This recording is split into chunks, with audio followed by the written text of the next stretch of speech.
একটি সুন্দর সুষ্ঠু এবং গ্রহণযোগ্য পদ্ধতিতে গণতান্ত্রিক পদ্ধতিতে একটি নির্বাচন হবে। আমরা রাবিয়ানরা আমাদের সঠিক প্রতিনিধি আমাদের নিজেদের ভোটেই আমরা নির্বাচন করব। কোনো ইলেকশন ইঞ্জিনিয়ারিং হবে না বলে আশা করছি। তবে এটি যদি হয় তাহলে আপনাদের কাছে অনুরোধ, আপনারা এটি জাতির কাছে তুলে ধরবেন। আমরা এটি শিক্ষার্থীদের নিয়ে ইনশাল্লাহ প্রতিহত করব। পরিস্থিতি টোটালটা মানে শেষ পর্যন্ত নিয়ন্ত্রণে রাখা বা বাইরের বহিরাগত নিয়ে আমরা বিভিন্ন সময় কথা শুনে থাকি, এখানে এরকম কোনো কিছু দেখছেন কিনা?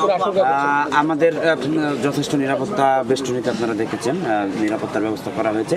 তারপরেও যদি কোনো পক্ষ বা কোনো প্রার্থী বহিরাগত ঢোকানোর চেষ্টা করে সেটি আমরা কিন্তু অবশ্যই প্রতিহত করব। আমরা কিন্তু সেটি শিক্ষার্থীরা মেনে নেবে না, কিন্তু আমরা শিক্ষার্থীদের সাথে আছি।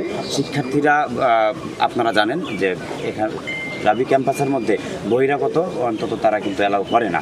তো আপনারা এরকম কোনো কিছু যদি হয় আপনারা কিন্তু অবশ্যই তুলে ধরবেন, আর আমরা দেখছি। আলহামদুলিল্লাহ, দীর্ঘ 1 মাস প্রচারণা করলাম। আমরা জয়ের ব্যাপারে আশাবাদী। আমাদের শিক্ষার্থীরা, আমাদের ভোটাররা আমাদের যথেষ্ট পজিটিভভাবে আমাদের সাড়া দিয়েছে। আল্লাহ ভরসা।